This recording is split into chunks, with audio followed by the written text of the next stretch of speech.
Autistic trauma and our dissociative identity disorder, DID. We call ourselves autistic selves because we are diagnosed with both autism and dissociative identity disorder, or DID. What is autism? Autism is a social and communication difference. Autism is a difference in processing. We see the world differently. What is DID? DID is the presence of two or more identities in one person. We have more than 20 alters or selves. Our collective name is autistic selves. We divide ourselves into different groups. Each group has a different role or function. The children. The children hold playfulness, fun, and raw emotion. They also have important skills and interests such as art, music, and running. The vulnerables. The vulnerables hold the truth. The responsibles. The responsibles manage the world. The strongs. The strongs are our strength. The socials. The socials interact with the world. Is DID different when you are also autistic? We feel our DID presents differently because we have autism as well. A large function of our DID is to give us order and structure.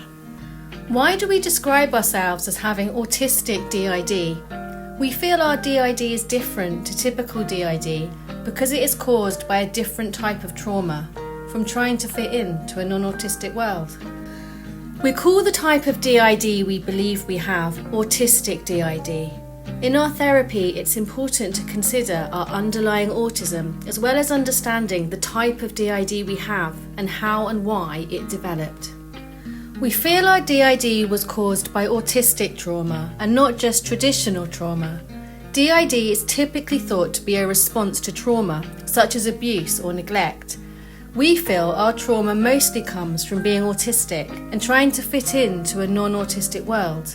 We call the type of trauma we experienced autistic trauma.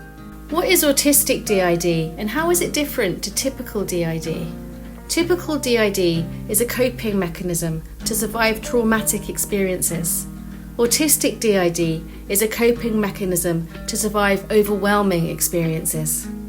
Growing up not knowing we were autistic caused us autistic trauma.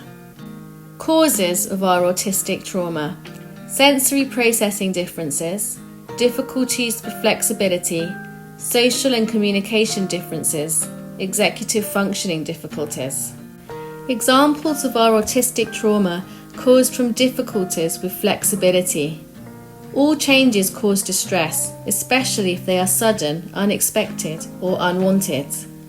Feeling forced to hide repetitive and rigid behaviour due to feeling criticised and ridiculed. Confusion when a situation or environment isn't exactly as expected, for example a different coloured chair. Distress from rigid thinking and inability to move thoughts on.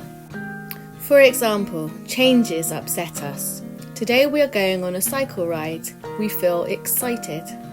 Our bike has a puncture. We can't go on a bike ride today. We don't like changes. We feel unsettled. We experience a threat response. We can't think. We feel dizzy. Our heart beats fast. Our legs feel wobbly. We find it hard to breathe. Our brain releases stress hormones like cortisol. Pretending to be okay about the sudden changes takes up our energy. It takes our mind and body several hours to calm down. For us, changes are traumatic. We call it autistic trauma because it is caused by our increased sensitivity. Causes of our autistic trauma: social and communication differences. Not developing a sense of self due to needing to be defined by others. Not understanding social rules, causing embarrassing social mistakes. Attempting to fit in but experiencing repeated social rejection. Employment difficulties due to being unable to cope with the social demands of the workplace. We believe us feeling socially rejected and not understanding social interaction was one factor in our developing alters. Here is how we think it happened. These are some thoughts we experience when we're feeling socially rejected. What did I do wrong? No one likes me. I don't understand. Why don't they like me? We believe some of our alters were created to cope with feeling socially rejected. This was an unconscious process. We are all highly sensitive, and social rejection is just too much to cope with. Without creating alters, we would collapse totally and be unable to function. What happens when we can no longer cope with being socially rejected? We unconsciously create a new self to take over. The new self evolves with better social understanding. Rule 1, smile. Rule 2, answer, don't just laugh when asked a question.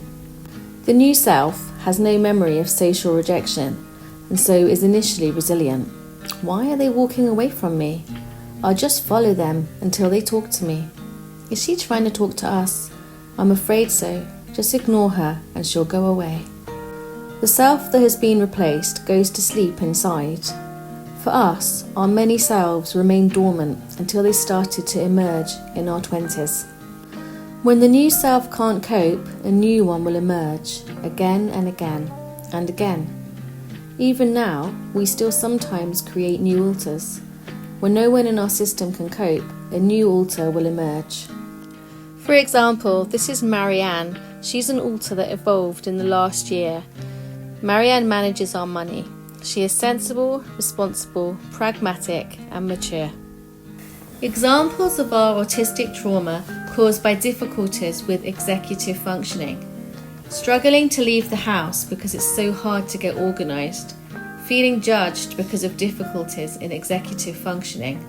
Always feeling confused and worrying about missing something important. Feeling distressed and embarrassed when important meetings are forgotten. Examples of our autistic trauma: differences in sensory processing, masking distress from sensory overwhelm for extended periods, self-doubt of own experiences due to others not believing a situation is overwhelming, not being able to manage everyday activities, for example shopping, because of sensory overload, being excluded from events because of our sensory sensitivities stopping us from coping. Our sensory processing is different because we are autistic. We find it hard to filter out information, leading to frequent sensory overload. When we are overwhelmed, we feel dizzy, sick, and exhausted. From a young age, we hid our distress because we wanted to fit in. Forcing ourselves to endure long periods of sensory overwhelm was traumatic for us. We call this autistic trauma. Now that we understand our sensory needs, we can choose not to endure overwhelming situations. What strategies do we use for coping with autistic trauma? 1. Dissociate or totally leave our body, so that we feel we have floated away from our body and are looking at our body from far away.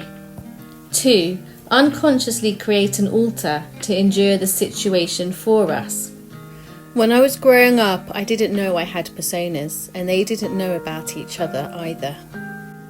We are a family of selves. Our body is our home, so it's important that we are kind to each other and that we accept each other.